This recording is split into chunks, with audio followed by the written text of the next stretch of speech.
جادو اتنا بڑا مسئلہ نہیں ہے، اس سے بڑا مسئلہ کیا ہے بھائی؟ نظر کا نظر۔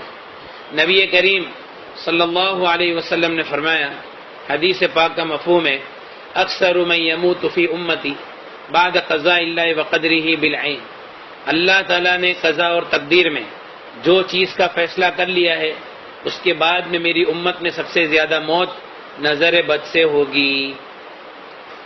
اللہ تعالیٰ نے تقدیر میں جو چیز کا فیصلہ کر لیا ہے اس کے بعد میں میری امت میں سب سے زیادہ موت نظر بد سے ہوگی۔ نبی کریم صلی اللہ علیہ وسلم نے فرمایا، حدیث پاک کا مفہوم ہے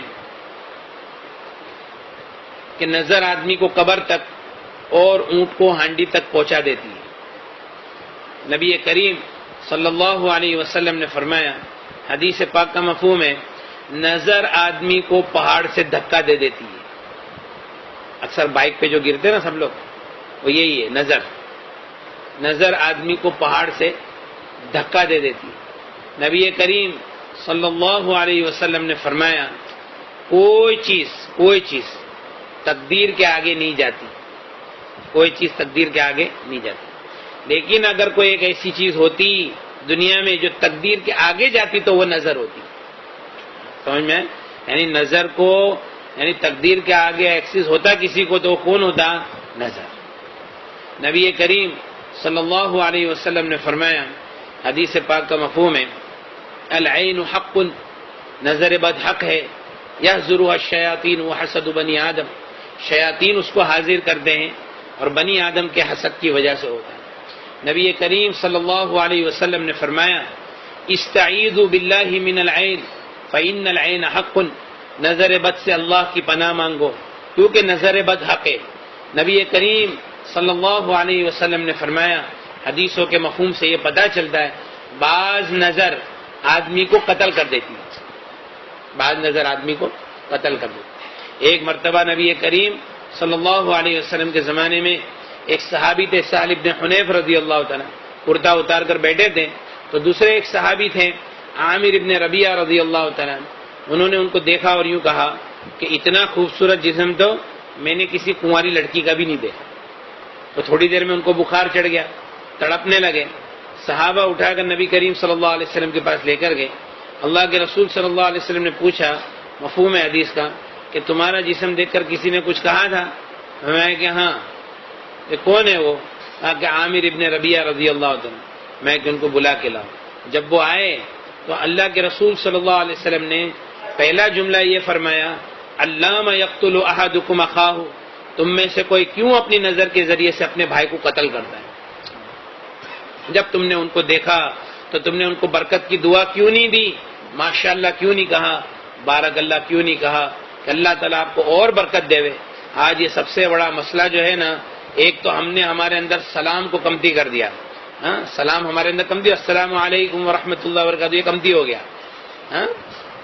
اس لیے نبی کریم صلی اللہ علیہ وسلم نے فرمایا کہ لا يدخل الجنت حتى تؤمنوا ولن تؤمنوا حتى تحابوا، جنت میں تم ہرگز داخل ہو نہیں سکتے جب تک کہ تم ایمان والے نہ ہو جاؤ، تم ایمان والے ہو نہیں سکتے جب تک کہ تمہارے آپس میں محبت نہ پیدا ہو جاوے، اور میں تم کو ایسی چیز نہ بتاؤں کہ تمہارے درمیان میں محبت کو پیدا کر دے، افشوا السلام بینکم، آپس میں سلام کا رواج ڈالو۔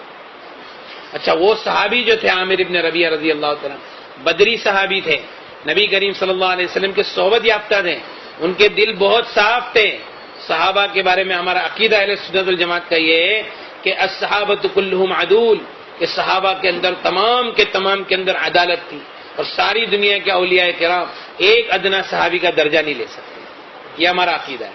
لیکن انہوں نے جب یہ کہا تو کوئی حسد نہیں تھا ان کے دل میں، لیکن یہ تعجب کی نگاہ سے جب انہوں نے کہا تو شیطان نے فوراً اس کے اوپر حملہ کر دیا، وہ صحابی کے اوپر، اور وہ چیز نظر کے اندر مبتلا ہو گئی۔ علاج یہ کیا نبی کریم صلی اللہ علیہ وسلم نے کہ وہ عامر ابن ربیعہ رضی اللہ عنہ کو بلایا اور ان کو وضو کرایا، وضو کا پانی ایک برتن کے اندر جمع کیا، اور وہ پانی کو سہل بن حنیف کی پیٹھ کے اوپر بہایا،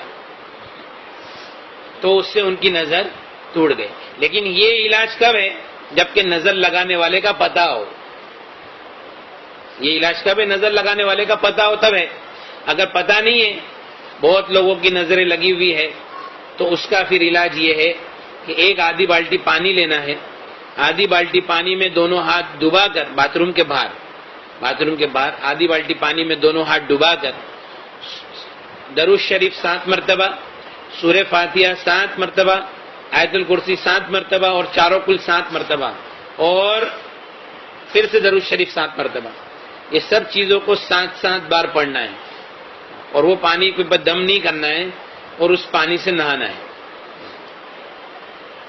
ایک بار نہاوے، شروع میں جس کے اوپر نظر کا زیادہ دخل ہو تو کم سے کم 21 دن تک نہاوے ہو، اور پھر اس کے بعد میں طبیعت اچھی ہو گئی، اب کچھ مسئلہ لگتا نہیں ہے تو کم سے کم ہفتے میں 1 مرتبہ نظر کا غسل کر ہی لے دے۔ نظر کا غسل ہر ایک کو ضروری ہے، کیونکہ ہر ایک کو نظر لگتی ہے، اور یہ دور کے اندر کوئی ماشاءاللہ نہیں کہتا ہے، کوئی بارک اللہ نہیں کہتا ہے، کوئی کسی کو برکت کی دعا نہیں کہتا۔ اگر کوئی کسی کو بولے گا نا کہ میرا یہ کام ہو گیا تو بولے ہاں ویری گڈ یار، بہت اچھا، لیکن کوئی ماشاءاللہ اور بارک اللہ نہیں بولے گا، ہے نا۔ اور ایک سب سے بڑا مسئلہ نظر لگنے کا یہ ہے، نظر لگتی کیوں ہے؟ دیکھو، ہم کیا سوچتے ہیں کہ کوئی آدمی کو اگر ہم ہمارے کاروبار کے راز بتائیں گے یا اپنی نعمت کا تذکرہ کریں گے تو کیا فرق پڑتا ہے؟ اپنے جیب سے لے کے جائے گا، بولے پیشانی سے تو نہیں لے کے جائے گا، نصیب سے تو نہیں لے کے جائے گا۔ لیکن نبی کریم صلی اللہ علیہ وسلم کی ایک حدیث سنا دو، اس کے پہلے ایک آیت ہے قرآن پاک میں۔ یعقوب علیہ السلام کے 10 بیٹے تھے، وہ لوگ مصر جا رہے تھے یوسف علیہ السلام کے پاس، تو چونکہ پہلے مصر جا چکے تھے، اب دوسری مرتبہ جانے والے تھے، تو پہلے ان کا اکرام ہوا تھا اور دوسری مرتبہ اب پھر اور اکرام ہونے والا تھا۔ یعقوب علیہ السلام نے کہا یا بنی، اے میرے بیٹو، لا تدخلوا من باب واحد، ایک دروازے سے مت داخل ہونا، مصر کے الگ الگ دروازوں سے داخل ہونا۔ تمام مفسرین کا اتفاق ہے کہ یعقوب علیہ السلام کے ذہن میں یہ بات تھی کہ یہ سب کے سب ایک دروازے سے داخل ہوں گے، ہو سکتا ہے کہ ان کو کدھر نظر نہیں لگ جائے۔ نبی کریم صلی اللہ علیہ وسلم نے فرمایا استعینوا علی انجاح الحوائج بالسر والکتمان، اپنی نعمتوں کو راز میں رکھنے سے مدد حاصل کرو، اپنے کاموں کو اس کے انجام تک پہنچانے میں۔ پروجیکٹ چالو کیے، ابھی بول رہے کہ بھائی یہ ہو گیا، ایسا ہو گیا، ویسا ہو گیا۔ میں نے کنٹینر منگایا، 4 کنٹینر منگایا، رن وے کے اوپر ہی مال بیچ دیا نا، جہاز کے اندر ہی مال بیچ دیا نا، میں نے ایسا کر ڈالا، میں نے ویسا کر ڈالا، ڈبل پیسہ کر ڈالا۔ تو یہ سب باتیں جو ہے نا، آدمی ہوشیاری مارتا نا، ہوشیاری مارنے کا جو جذبہ ہے، تو اس کو کنٹرول میں رکھیں۔ نبی کریم صلی اللہ علیہ وسلم نے فرمایا استعینوا علی انجاح الحوائج بالسر والکتمان، اپنے کاموں کو اس کے انجام تک پہنچانے میں، راز میں رکھنے سے اور چھپانے سے مدد حاصل کرو۔ کیوں بھائی؟ فإن كل ذی نعمت محسود، کیونکہ ہر نعمت والے وہ حسد کے شکار ہے، اور ہر نعمت والوں کے ساتھ میں حسد کرنے والے لوگ آس پاس میں رہتے ہی ہے۔ سمجھ میں آیا؟ اس لیے اپنی نعمتوں کو جتنا ہو سکے راز میں رکھیں۔ بلکہ ہمارا ایک دوست کہتا ہے کہ دعا کے لیے بھی کسی کو نہیں بولے، وہ دعا تو کرے گا نہیں، الٹا نظر لگ جائے گی۔ میں گھر لے رہا ہوں، دعا کرنا، اور وہ دعا تو کرے گا نہیں، اور یار گھر لے رہا ہے، میں گاڑی لے رہا ہوں، دعا کرنا، اچھا گاڑی بھی لے رہا ہے۔ سمجھ میں نا؟ میں نے ادھر کام چالو کیا، ادھر یہ کیا، ادھر وہ کیا۔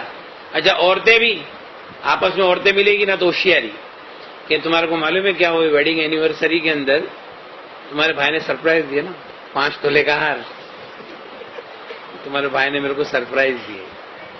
اب یہ بات تو بولا اچھا، اور اپنے پورے دن کی کارگزاری، میں صبح میں اٹھتی ہوں، ایسا کرتی ہوں، ویسا کرتی ہوں، یہ کرتی ہوں، وہ کرتی ہوں، اور پھر یہ آتے ہیں اور پھر کھانا کھاتے ہیں، اور یہ وہ کبھی کبھی ہم لوگ گھومنے چلے جاتے رات کو۔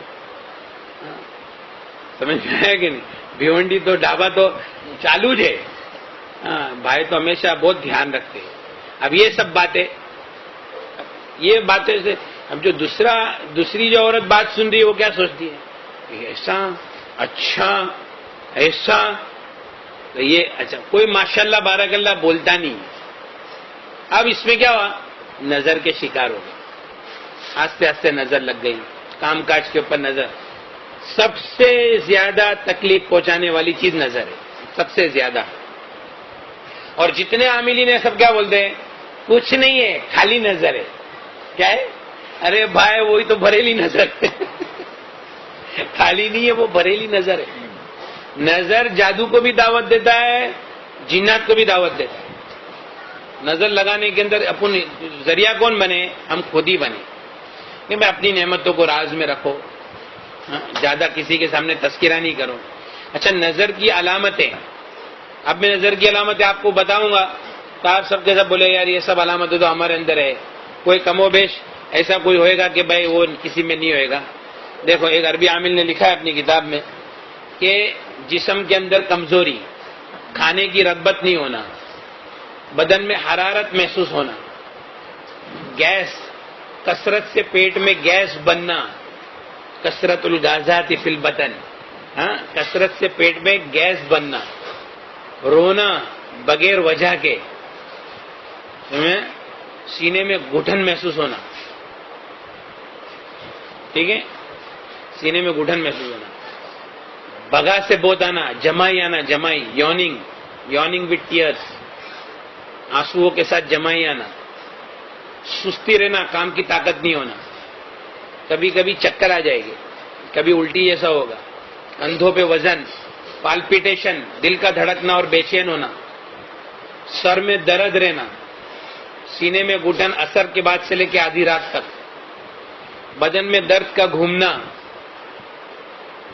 نمازوں سے دور بھاگنا، اعمال سے، ذکر سے دور بھاگنا، دوستوں سے، رشتہ داروں سے ملنے میں نفرت کرنا، عورتوں کے بال گرنا، وہ عورت کتنا بھی شیمپو لگا لے بھاری بھاری کچھ ہونے والا نہیں، عورتوں کے بال گرنا، کاروبار کا، منصب کا، عہدے کا برباد ہو جانا، کام کی، وقت کی پابندی نہیں ہونا، جو کام میں آپ ایکسپرٹ ہے وہ کام کرنے کے لیے جائے گے، آپ بیمار پڑ جائے گے یا سستی چڑھ جائے گی۔ اب بتاؤ اس میں سے کتنے لوگ ہیں، اس میں کتنی چیزیں ہے نا یہ سب۔ تو اگر یہ نظر کا عمل کر لیں گے آپ سیدھا 10 سال پیچھے چلے جائے گے انشاءاللہ۔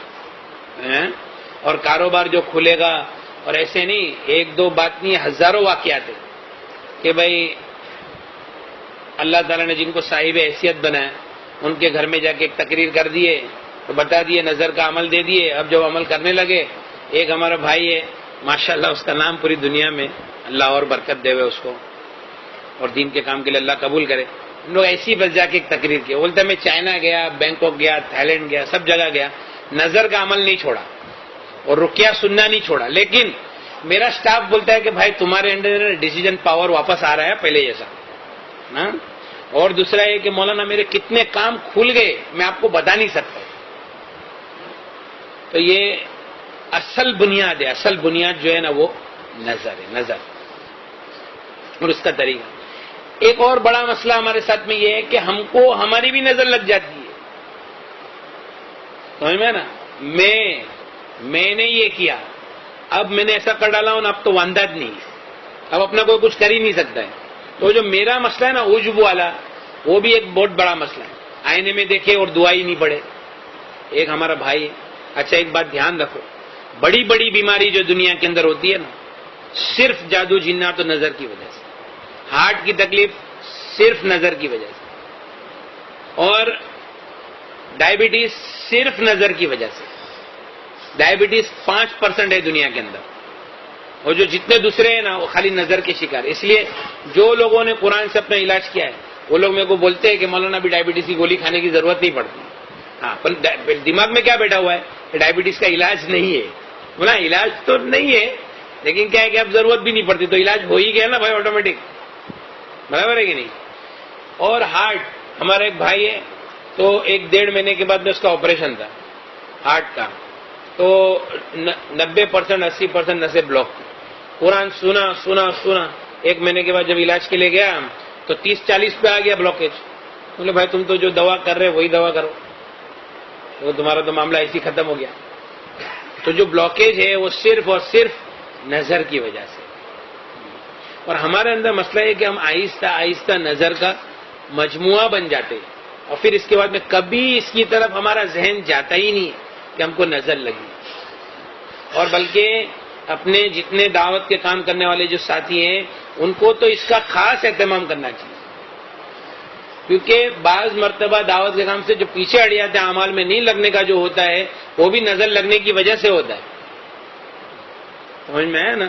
تو اس کے لیے نظر جو ہے وہ بہت، نبی کریم صلی اللہ علیہ وسلم نے فرمایا، حدیث پاک کا مفہوم ہے استعیذوا باللہ من العین فإن العین حق، اور دیکھو گندے گندے خیالات، گندے گندے وسوسے، اس کی بھی بنیاد نظر ہے۔ کیوں معلوم ہے کہ اللہ والوں کی نظر سے آدمی اللہ والا بن جاتا ہے، برے لوگوں کی نظر سے آدمی برا بن جاتا ہے۔ ہمارے ایک مفتی صاحب ہیں، بہت اچھے بڑے مدرسے میں پڑھاتے، بڑی کتابیں پڑھاتے، ان کا ایک بچہ بہت نافرمان ہو گیا، بہت نافرمان، یعنی بولا کہ میں بامبے میں ہی رہوں گا، میں ادھر گاؤں میں نہیں رہوں گا، اور میں اپنی مرضی سے زندگی گزاروں گا۔ تو میرے کو ملنے کے لیے آئے تھے ہمارے حضرت مفتی احمد صاحب خانپوری ہیں نا، انہوں نے ان کو بھیجا، تو وہ سمجھا پٹا کہ وہ بچے کو لے کے آئے۔ تو میں اس کو بولا کہ دیکھ تو بامبے میں رہے نا، بامبے میں رہے، ایک کام میرا کر لے، میں خالی جو بولتا ہوں نا وہ، میں نے تھوڑا سے قرآن پڑھا، میں بولا کہ دیکھو تم ماں باپ نے مل کر یہ بچے کی تعریف بہت کیے تھے کیا بچپن میں؟ بولے مولانا اتنا فرما بردار تھا، ہم لوگ سب کے سامنے اس کی اتنی تعریف کی، سچی بولتے آپ؟ میں بولا ابھی ایک کام کرو، ایک تو یہ کہ بھائی آپ کو پانی میں ہاتھ ڈبا کے نہانا ہے، اور ماں باپ تم دونوں وضو کرو، پانی جمع کرو، اور تمہارے یہ بچے کے اوپر پانی ڈالو۔ انہوں نے ایسا کیا، تو وہ بولتے ہیں کہ مولانا ایک ہفتے کے اندر ہمارا بچہ ایسا سدھر گیا ہے، بولتا ہے کہ میں گاؤں میں رہوں گا، ممبئی نہیں جاؤں گا، تم جیسا بولے گے ویسا کروں گا، جو ہو گیا اس کے لیے میں معافی مانگتا ہوں۔ اللہ تعالیٰ نے اس کو شفا دے دیا الحمدللہ۔ ایک عربی عامل نے اپنی کتاب میں لکھا ہے کہ ایک آدمی اس کے بچے کو لے کے 3 سال تک پوری دنیا میں گھوما، بڑے بڑے ڈاکٹروں کے، بس کے ہاتھ پاؤں سے ٹیڑھے ہو گئے، تو لاسٹ میں معالج بالقرآن کے پاس آیا، تو اس نے قرآن پڑھنا چالو کیا، اور اس کو پوچھا کہ تیرے کو کوئی دکھتا ہے، تیرے ذہن میں کوئی آتا ہے جب میں پڑھتا ہوں؟ تو اس نے بولا کہ میرے ذہن میں تو ہے نا یہ میرا باپ آتا ہے۔ اس کے باپ کو پوچھا کہ تو نے کبھی تیرے بچے کی تعریف کیا ہے؟ تو بولے ہاں میرے کو برابر یاد ہے، 3-3.5 سال پہلے ایک ہمارے گھر میں دعوت تھی، میں نے سب کے سامنے میرے بچے کی تعریف کی۔ تو بولا اچھا ٹھیک ہے، پھر اس کے باپ کو وضو کرایا، اور وضو کا پانی اس کے اوپر ڈالا، اور اس کے ہاتھ فوراً ایسے سیدھے ہو گئے۔ تو یہ نظر ہے، حالانکہ بڑے بڑے ڈاکٹروں کے پاس وہ، ہمارے میں مدرسے میں قاری صاحب ہے، تو میرے کو پتہ نہیں تھا کہ یہ قاری صاحب ہے، تو بولے کہ مجھے نا کم سے کم 3 سال ہو گئے میری کھانسی نہیں جاتی، تو میں بولا کہ تم قرآن اچھا پڑھتے ہو، بولا میں کیسا میری تعریف کروں، لیکن الحمدللہ اللہ کا احسان ہے میں بہت اچھا پڑھتا ہوں۔ بولا آپ پانی میں ہاتھ ڈباؤ، عمل کرو، اور سوالین کھاؤ۔ ارے سوالین تو میں کتنے سال سے کھاتا ہوں یار۔ بولا بھائی تم وہ عمل کرو اور سوالین کھاؤ۔ اس نے ایک بار عمل کیا، سوالین کھایا، 3 سال کی کھانسی گلی، نظر ٹوٹ گئی۔ تو بڑی بڑی بیماریاں ہیں جس کی بنیاد کیا ہے؟ نظر۔ اس کے لیے نظر کا اتار ضروری ہے۔ اور اس کے علاوہ یہ جو رقیہ کی جو سیڑھی ہے نا، رقیہ، یہ تو میں نے ایک طریقہ ایسی بتا دیا ایکسٹرنل۔ رقیہ عربی میں دم کرنے کو، جھاڑ پھونک کرنے کو رقیہ کہتے ہیں۔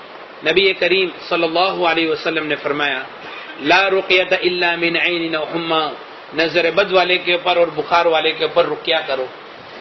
نبی کریم صلی اللہ علیہ وسلم نے ہم کو حکم دیا ہے کہ ہم قرآن سے اپنا علاج کریں گے۔ نبی کریم صلی اللہ علیہ وسلم نے ایک مرتبہ ایک مجلس صحابہ کی تھی، اس میں فرمایا میری امت کے 70,000 آدمی وہ ہوں گے جو بغیر حساب کتاب کی جنت میں داخل ہو جائیں گے۔ صحابہ نے فرمایا یا رسول اللہ وہ کون ہوں گے؟ فرمایا هم الذین لا یسترقون ولا یدفلون، میری امت کے وہ لوگ ہوں گے جو غلط چیزوں سے رقیہ نہیں کریں گے اور فال نہیں کھلائیں گے۔ تو ایک صحابی نے فرمایا یا رسول اللہ میرے لیے دعا کر دیجئے میں ان میں سے ہو جاؤں۔ اللہ کے رسول نے فرمایا کہ ہاں تم تو ان میں سے ہو۔ پھر ایک دوسرے صحابی کھڑے ہوئے، میں یا رسول اللہ میرے لیے دعا کر دو میں ان میں سے ہو جاؤں۔ فرمایا صحابہ کا کبھی کا عکاشہ نے تجھ پر سبقت کر لیا۔ وہ صحابی پہلے عکاشہ ابن محسن تھے، انہوں نے فرمایا کہ عکاشہ نے تجھ پر کیا